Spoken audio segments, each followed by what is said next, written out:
I still remember the day I left my family's house, the weight of their words pressing down on my chest like an anchor I was determined to cut loose from.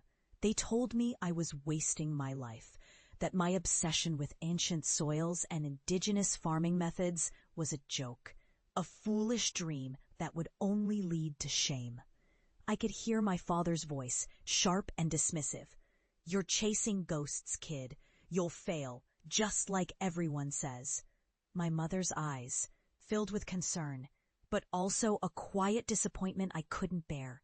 They believed I was an embarrassment, a fool clinging to outdated superstitions in a world that had moved on. But I didn't turn back. I couldn't. Deep inside, I knew this was my purpose, my real purpose. I was an environmental archaeologist, obsessed with uncovering how our ancestors managed to sustain their lands without modern chemicals or machinery.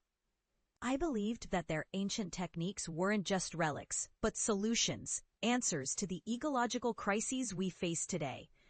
When I was discredited and ousted from my university for exposing corporate cover-ups about environmental destruction, it felt like the final nail in the coffin.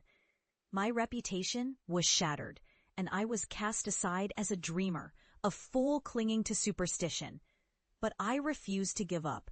I redirected my passion, pouring my soul into the forgotten soils of remote villages, studying indigenous practices, and reconstructing ancient farming methods.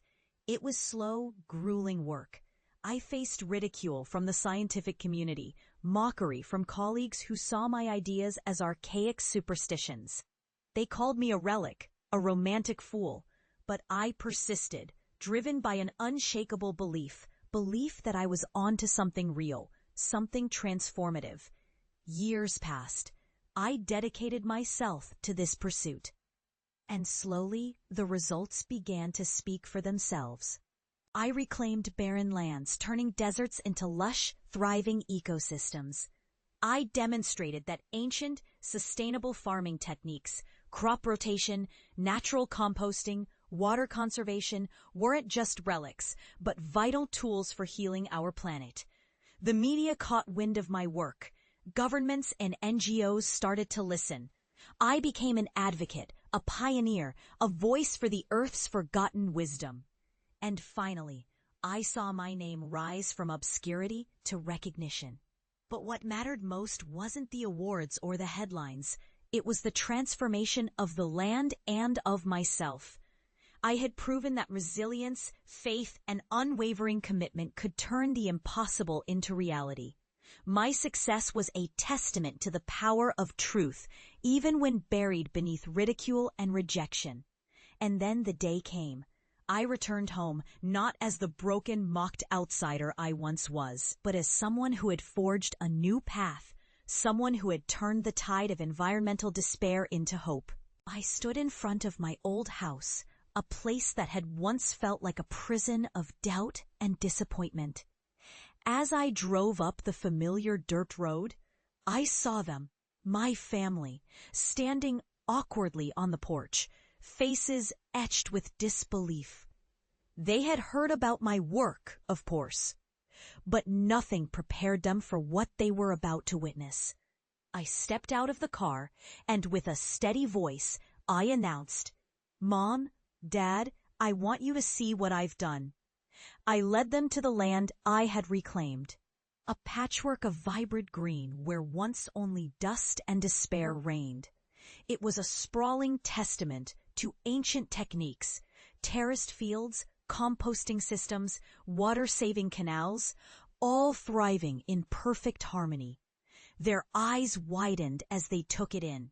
My father, who once scoffed at my ideas, looked stunned. My mother's hands trembled as she reached out to touch a leaf, her eyes moist. Then I turned to them, my voice thick with emotion. "This is what your doubts almost kept me from achieving. You told me I was foolish, that I'd fail, but I believed in something bigger than the ridicule. I believed in our ancestors' wisdom, and I believed in myself." The silence was deafening. I saw the guilt flicker across their faces. Those years of dismissiveness, of telling me I was an embarrassment, now suddenly exposed to the undeniable proof of what I'd built. I'm not here to shame you, I continued. I'm here to show you that no matter how many times the world dismisses you, if you hold on to your truth and keep fighting, you can change everything.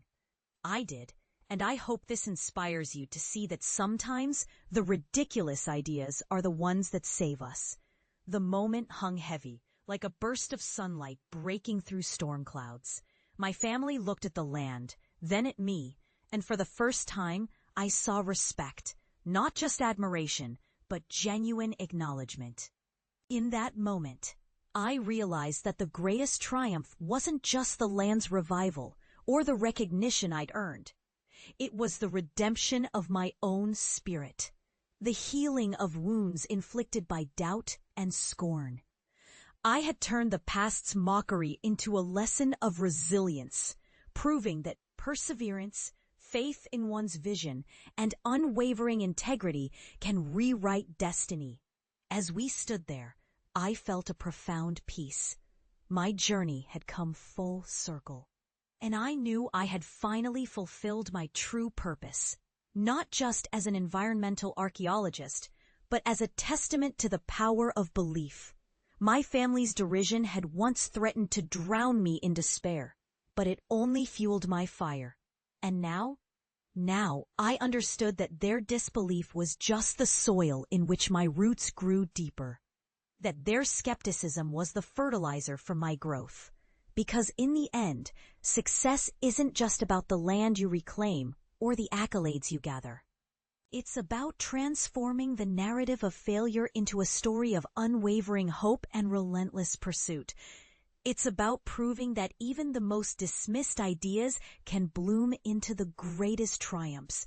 And I hope with all my heart that my story reminds everyone listening, no matter how fierce the mockery, how relentless the rejection, if you hold on to your truth, you can turn the world's doubt into your greatest victory.